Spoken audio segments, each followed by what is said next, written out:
अदानी अदानी अदानी अदानी अदानी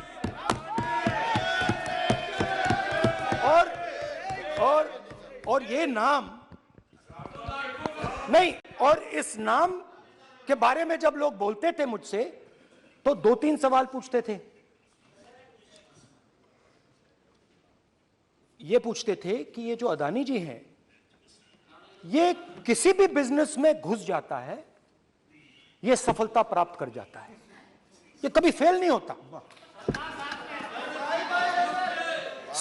और युवाओं ने मुझसे यह सवाल पूछा कि भाई ये हो क्या रहा है, हम भी सीखना चाहते हैं। मोदी जी ने कहा स्टार्टअप करो, हम भी अदानी जी जैसे बनना चाहते हैं कि भैया किसी भी बिजनेस में घुस जाओ और एकदम सक्सेस हो जाए। यह पहला सवाल था। दूसरा सवाल था कि ये अदानी जी हैं, ये किसी भी बिजनेस में घुस जाते हैं। पहले ये 1-2 बिजनेस करते थे, अब ये 8-10 सेक्टर्स में काम करते हैं। Airports, data centres, cement, solar energy, wind energy, aerospace and defence, consumer finance, renewables, media. तो उन्होंने मुझसे पूछा कि राहुल जी, हाँ वेट करो, बैठे। हाँ, धन्यवाद। पोर्ट्स की बात भी थी। ये भी सवाल पूछा, कि भैया एक बात बताइए, राहुल जी बताइए हमें कि अदानी जी का जो नेटवर्थ है वो 3 साल के अंदर, नहीं सॉरी 2014 से लेकर 2022 तक ये $8 बिलियन से $140 बिलियन कैसे हो गया? कैसे हुआ? मोदी है तो मुमकिन। ये 2014 में अगर आप दुनिया की, मुस्कुरा रहे हैं आप, बीजेपी में है ना आप, तो ये लिस्ट आती है, एक लिस्ट आती है दुनिया के सबसे अमीर लोगों की। इस पे ये 609 नंबर पे थे 14 में। 609 पीछे बिल्कुल। पता नहीं जादू हुआ, दूसरे नंबर पे पहुंच गए। मोदी है तो मुमकिन है।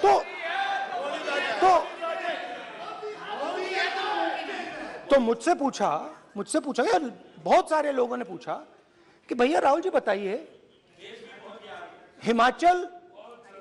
हिमाचल में सेब की बात होती है अदानी जी, कश्मीर में सेब की बात होती है अदानी जी, पोर्ट्स की बात होती है अदानी जी, एयरपोर्ट्स की बात होती है अदानी जी, इंफ्रास्ट्रक्चर। अच्छा, हम सड़क पे चल रहे हैं, मैं पूछूं किसने बनाई? अदानी जी।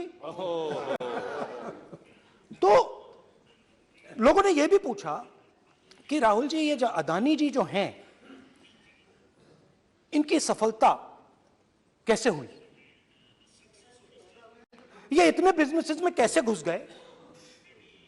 इतनी सफलता कैसे प्राप्त हुई?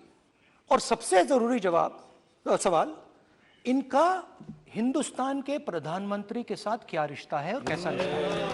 देश जानना चाहता है, तो देश जानना चाहता है। ये देखिए रिश्ता, ये देख लीजिए। प्लीज पोस्टर माननीय सदस्य, पब्लिक में सर, माननीय सदस्य पोस्टर नहीं, प्लीज पोस्टर नहीं है सर। देखिए आप बैठिए, 1 मिनट बैठिए। आप पोस्टरबाजी करेंगे तो इधर कहेंगे राजस्थान के मुख्यमंत्री का पोस्टर चिपकाएंगे। पोस्टरबाजी के लिए सदन नहीं है। आप बात करें, पोस्टरबाजी नहीं। स्पीकर सर, आप वरिष्ठ सदस्य हैं, स्पीकर सर, तो पोस्टरबाजी उचित नहीं है। स्पीकर सर, पोस्टरबाजी उचित नहीं है, प्लीज। राजस्थान के मुख्यमंत्री, ये सच्चाई है। This picture was came into the media. चलिए, पोस्टर नहीं, प्लीज। वो लिख दे दो मुझे। हाँ, आ गया। Just write it neatly. तो नहीं स्पीकर सर, वो फोटो है सर, वो पोस्टर नहीं है। आप वरिष्ठ सदस्य हैं। प्राइम मिनिस्टर की पोस्टर और फोटो है फोटो सर, उसके नियम में बहुत नहीं है। उनका अच्छा चेहरा सदन ने दिख नियम रहा है। बनाया है। उसके उनके उनके वहां पे उनके पीछे अदानी का लोगो है, अदानी जी के हवाई जहाज में घुस रहे हैं। तो मैंने सोचा कि आज के प्रेसिडेंट्स एड्रेस में मैं थोड़ा जो नरेंद्र मोदी जी का और अदानी जी का रिश्ता है उसके बारे में आपको थोड़ा बता देता हूं। प्लीज प्लीज बताइए बताइए। तो वो आप बता देना।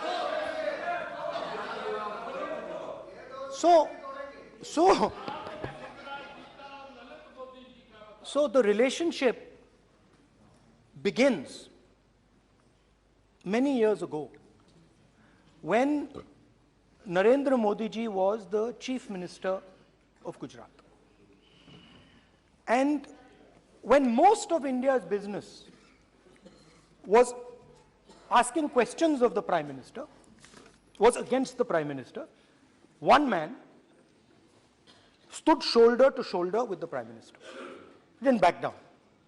That's commendable. It's not a joke.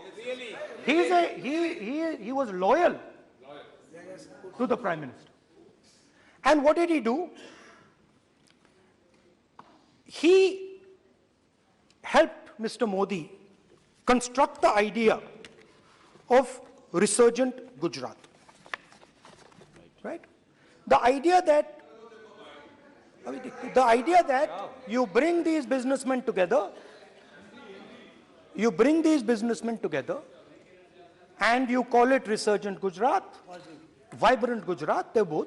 And he was the backbone in setting up that group of people. Okay? And the result of that was tremendous growth of his businesses in Gujarat, expansion of his businesses. I think then the real magic starts. जब प्रधानमंत्री जी दिल्ली आते हैं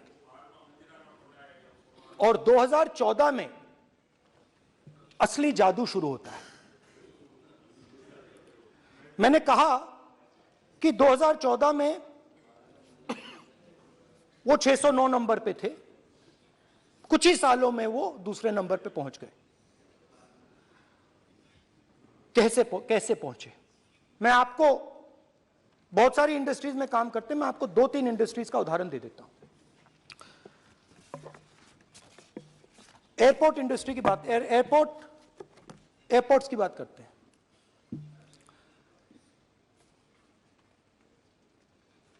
कुछ साल पहले सरकार ने हिंदुस्तान के एयरपोर्ट्स को डेवलप करने के लिए दिया।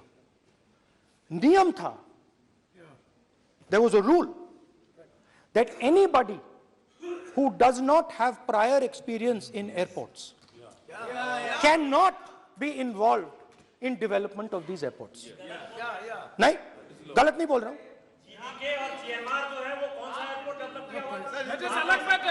आप बैठ जाइए।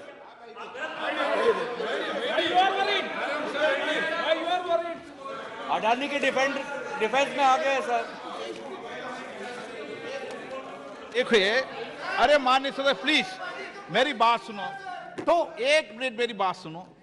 ये एक मिनट बात सुनेंगे। ये संसद है, अपन किस दिशा पर चर्चा कर रहे हैं ये देश देख रहा है। हमें राष्ट्रपति अभिभाषण पर चर्चा करें तो उचित रहे, बाकी आपकी इच्छा है, स्वतंत्र अभिव्यक्ति है। मेरा मानना ये तो अपन एक विषय पर ओके, तो आपको तो रूल था, नियम था। हाँ, पॉइंट ऑफ ऑर्डर किस पे है ये? सर कैसे एयरपोर्ट का प्राइवेटाइजेशन तो उनके समय हुआ, ऐसी कोई पार्टी थी जिसका अनुभव था? ये कौन सी बात कर रहे हैं? बोलिए। ओके प्लीज प्लीज, ओके बोलने दे आपको नेता को, तो बोलने दे आपको नेता को। रूल था, प्लीज बोलने दे। रूल रूल था कि अगर कोई एयरपोर्ट बिजनेस में नहीं था तो वो इन एयरपोर्ट्स को ले नहीं सकता था। इस रूल को हिंदुस्तान की सरकार ने बदला। किसी ने भी बनाया हो रूल था, किसी ने भी बनाया हो रूल था। रूल बनाया किसने बात नहीं है, रूल बदला किसने बात है। रूल बदला गया,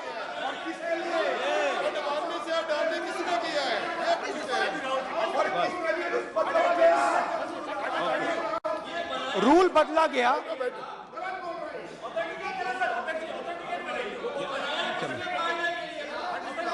सर पार्लियामेंट्री अफेयर्स चलता रहेगा क्या sir? Parliamentary affairs minister rule को बदला गया। सर बोलने दीजिए। करना चाहिए सर, ऑथेंटिकेट करना चाहिए। चलिए चलिए आप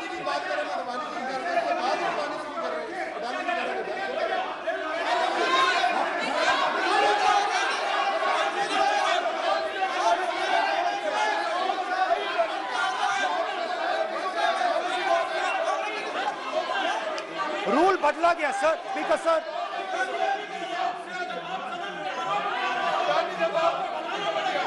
बैठे बैठे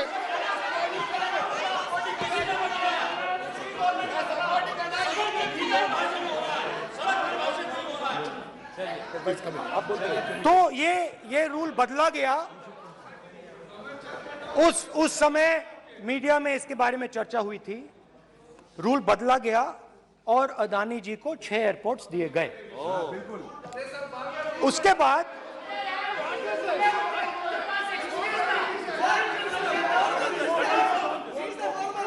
after that India's most strategic profitable airport, Mumbai airport, was taken away by GVK, hijacked by using the agencies. The agencies को CBI, ED का प्रयोग कर GVK पर दबाव डालकर हिंदुस्तान की सरकार ने उस एयरपोर्ट को अदानी जी के हाथों में कर दिया। सच है। रिजल्ट क्या आया? रिजल्ट आया कि एयरपोर्ट्स में आज अदानी जी 24% हिंदुस्तान की एयर ट्रैफिक को अपने एयरपोर्ट से निकालते हैं और 31% एयर फ्रेट उनके एयरपोर्ट्स में से निकलता है। अब यह काम हिंदुस्तान की सरकार और हिंदुस्तान के प्रधानमंत्री जी ने फैसिलिटेट किया। तो बताइए, बोलिए विधि मंत्री और ये जो सर ये हाउस में सर ये जी बोल रहे हैं, तुम तो ज्ञान बांट रहे हो, बैठ जाओ। सर ये यहाँ बहुत गंभीर मिनिस्टर हैं ये देश ये राष्ट्रपति का उद्बोधन को लेकर एक गंभीर चर्चा हो रही है। जो भी मेंबर कुछ भी बात करे विद फुल रिस्पॉन्सिबिलिटी ऑथेंटिकेट करें। और ये वाइल्ड एलिगेशन अपना एक सोच के आया है, बिना तर्क के ऐसे वाइल्ड एलिगेशन लगा रहे, ये कोई मतलब नहीं है सर। ये ऐसे नहीं बोल सकते और वो सर तर्क रखना पड़ेगा। अगर एलिगेशन लगा रहे हैं तो आपको पूरा डॉक्यूमेंट प्रूफ के साथ आपको रखना पड़ेगा। दे देंगे आप ऐसे बातें नहीं दे कर सकते। देंगे। और ये गंभीरता को समझिए, ये डॉक्यूमेंट्री प्रूफ दे देंगे। अब आपने जो पिछले स्पीकर थे उन्होंने फॉरेन पॉलिसी की बात की, हम भी फॉरेन पॉलिसी की बात करते हैं। चलिए डिफेंस से शुरू करते हैं। बहुत ऑप्शंस है, आप बताइए कहां से शुरू करें। बिजली, डिफेंस, कोयला, बहुत ऑप्शंस है। Defence, let us start with defence. अब डिफेंस में अदानी जी का कोई एक्सपीरियंस नहीं था, जीरो एक्सपीरियंस।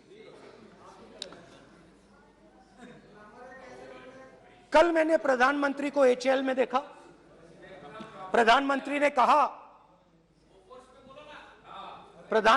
ने कहा कि गलत आरोप लगाया, मगर रियलिटी तो यह है कि एचएएल का जो कॉन्ट्रैक्ट था 126 हवाई जहाजों का, वो अनिल अंबानी को चला गया और अनिल अंबानी बैंकरप्ट हो गया। वहां भी फैसिलिटेशन था। लेटेस्ट खबरों के लिए सब्सक्राइब करें हमारा YouTube चैनल